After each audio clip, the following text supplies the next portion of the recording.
Let me ask you something before we start. When you hear the name Zeus, what do you picture? A bearded old man with a lightning bolt? A loud god shouting from the clouds? Or simply the boss of the gods? Because if that's all Zeus is to you, then we're missing the real story. Today, I don't want to retell Zeus. I want to take him apart. And I'll be honest with you from the start. I don't have all the answers. What I have are patterns, contradictions, and uncomfortable questions. So let's walk through this together. Here's something Greek myths don't hide. The world didn't begin with harmony.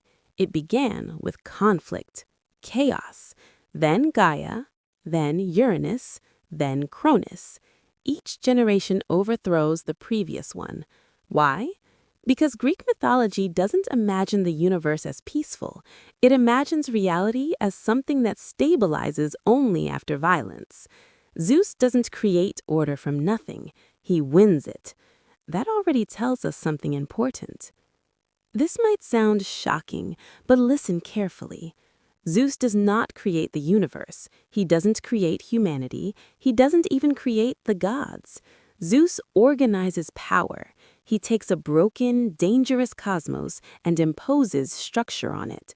Think less god of everything and more administrator of chaos. That's a very different role. Let's talk about the lightning bolt. Yes, it's a weapon, but it's also a message. Lightning is sudden, unpredictable, overwhelming, final. When Zeus throws lightning, there's no discussion, no appeal, no negotiation. In modern terms, lightning is absolute authority. And here's where science quietly enters the room. Lightning is a discharge of built-up energy seeking equilibrium. Zeus doesn't just punish, he resets the system. Let's break a taboo. Zeus is not moral. He lies, he cheats, he manipulates, he uses power selfishly. So why is he king? Because Greek mythology is brutally honest. Power does not equal virtue, and pretending otherwise is dangerous. The Greeks weren't teaching people how to behave, they were showing people how power actually works. That's not comforting mythology, that's political realism. Zeus is associated with Dike, justice, and nomos, law, but don't confuse that with compassion. Zeus enforces order, not fairness. Prometheus learns this the hard way. Giving fire to humanity, knowledge, technology, is seen not as generosity, but as a threat to hierarchy. Sound familiar? Every system resists disruption, even when disruption benefits everyone. Zeus is not anti-human, he's pro-system. Now let's widen the lens.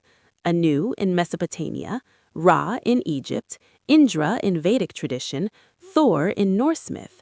Sky gods, storm gods, authority gods. Different names, same role. They rule from above. They command natural forces. They legitimize kings. This isn't coincidence. Early civilizations needed a way to justify hierarchy, and the sky, unreachable, powerful, uncontrollable, was the perfect metaphor. Let's go inward for a moment. In psychology, Zeus represents the dominant organizing principle, the part of the psyche that says, this is how things are, these are the rules, this will not change. That can be stabilizing, but it can also be oppressive. That's why Zeus is constantly challenged in myth, not because he's weak, but because no system survives without pressure. Here's the clever part of the myth.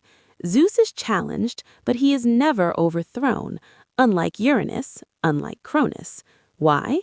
Because Zeus learns. He doesn't eliminate threats, he absorbs them. He marries Metis, he integrates Athena, he balances power instead of hoarding it. This is evolution, not stagnation. Olympus isn't just a mountain, it's separation. Gods above, humans below. Not because gods are better, but because distance preserves authority.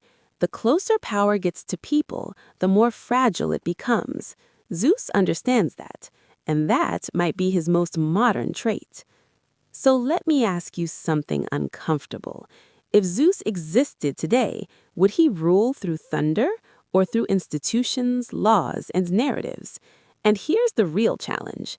How many Zeuses do we still live under without calling them gods? Zeus isn't the king of the gods because he's righteous. He's king because he understands one thing perfectly. Order is fragile, power is necessary, and chaos is always waiting. Greek mythology doesn't ask you to worship Zeus. It asks you to recognize him in systems, in authority, in yourself.